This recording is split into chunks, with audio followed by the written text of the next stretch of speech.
그러면 복잡한 상속이 한번 왜 문제가 발생하는지 한번 쭉 설명을 드려볼게요. 다시 이게 지금 뭐라고요? 방금 설명드린 복잡한 상속이라 말씀드렸어요. 자, 대부분의 언어에서는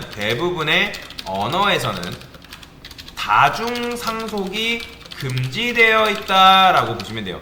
그게 무슨 말이냐면, 자, 부모 클래스가 있어요. 그 다음에 자식 클래스가 있죠. 그러면 자식은, 얘가 자식이잖아요. 자식은 두 개한테 빨대를 꽂을 수 없어요. 그러니까 얘가 지금 자식이잖아요. 고무토리가 얘 자식인데 얘는 얘도 빨대를 꽂고 얘한테도 빨대를 꽂고 있고 얘는 얘한테 빨대를 꽂고 있는 거잖아요. 그게 지금 연결돼서 얘한테까지 내려오는 건데, 그러면 우리가 상속으로만 지금 문제를 해결하고 있잖아요.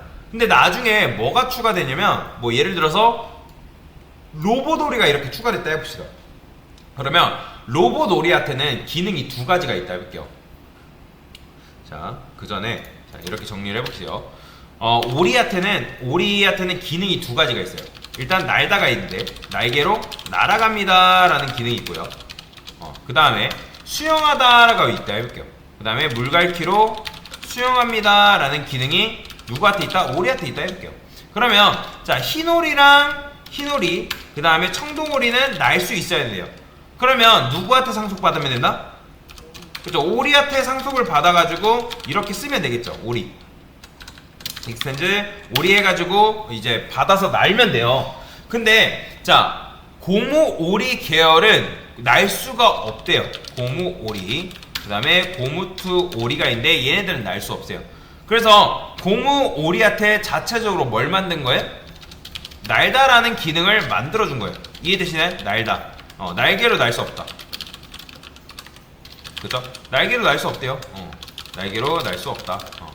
요 기능을 얘한테만 따로 추가를 해준 거다라고 보시면 돼요. 여기까지 기능 이해되시나요? 자, 그러면 수영 기능도 여러분들 자신만의 기능이 있대요. 그래서 추가를 해준 거예요. 자, 다시 얘는 지금 이렇게 받았죠. 그 다음에 고무오리도 이렇게 있어요. 그 다음에 날다라는 게 얘한테도 지금 이렇게 있는 건데, 다시 그 날다라는 게 있는데 얘도 수영하다라는 게 있어요.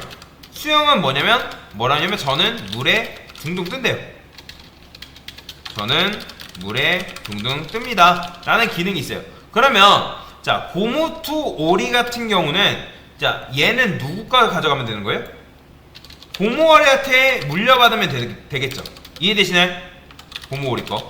왜냐면 요거 기능 그대로 고무 계열은 요걸 가져가면 되니까 고무오리한테 빨대 꼽아가지고 이렇게 가져가면 되는 거잖아요. 근데 갑자기 누가 추가됐다? 로봇오리가 추가된 거예요. 이해되시나요?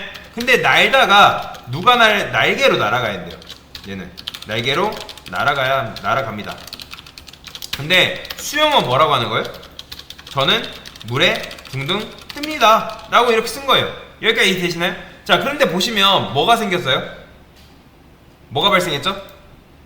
중복 발생했잖아요. 여기 중복 발생했잖아요. 그러면 중복을 없애려고 누구 상속받아오면 되는 거예요? 오리 거 상속받아오면 되는 거잖아요. 익스텐즈 해가지고.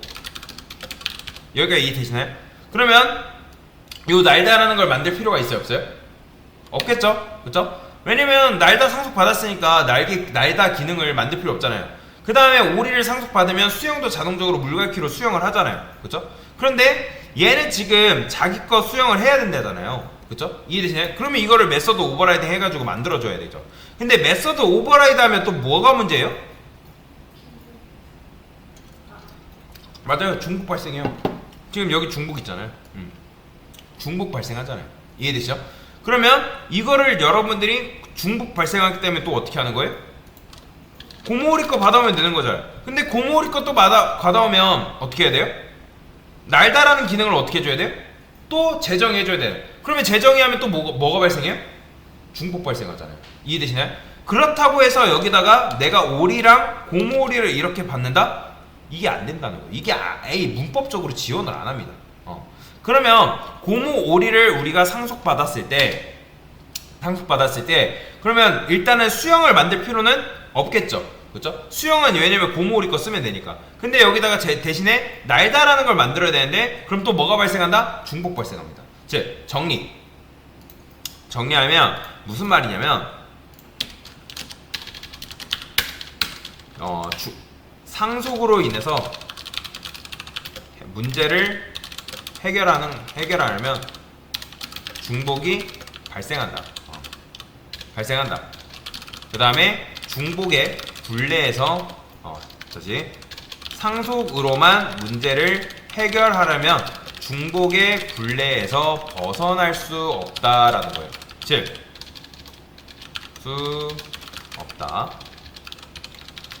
즉 상속으로 해결하려는 건 뭐가 있다? 한계가 있다라는 거예요. 이게 바로 이 문제의 핵심이에요. 자, 이거를 누군가 여러분한테 물어본 거예요. 야, 왜 자바에서는 다중상속을 즉 복잡한 상속을 왜 하면 안 돼? 물어봤을 때 여러분들 뭐라 답변할 거예요? 뭐라 답변할래요? 지금 얘기했잖아요. 상속으로 인해 문제 해결하려면 야 이거 중복 발생하는데 이걸 모든 문제를 해결하니까 중복에서 굴레로 벗어날 수 없어. 그렇기 때문에 상속으로 인해서 모든 문제를 해결하는 거는 좋지 않다. 이렇게 이 정도까지 설명할 수 있어야 된다. 왜냐면 나중에 여러분들 회사 들어가는 분들 회사에서 기술 면접 같은 거 본단 말이에요. 그럼 기술 면접이라는 거 예를 들어서 뭐 이런 거 물어보진 않겠지만 왜 복잡한 상속을 자바에서 하면 안 될까요? 물어보면 여러분들이 뭐라 답변할 거예요? 이게 계속 중복 발생하기 때문에 그래서 복잡한 상속 이렇게 쓰면 안 된다. 그래서 이 정도는 설명할 수 있어요. 이걸 해결하는 방법이 있긴 하거든요. 근데 지금은 아직 안 배웠기 때문에 그래서 일단은 모든 문제를 상속으로 해결하는 거는 문제가 있다라고 보시면 되겠습니다. 됐습니다.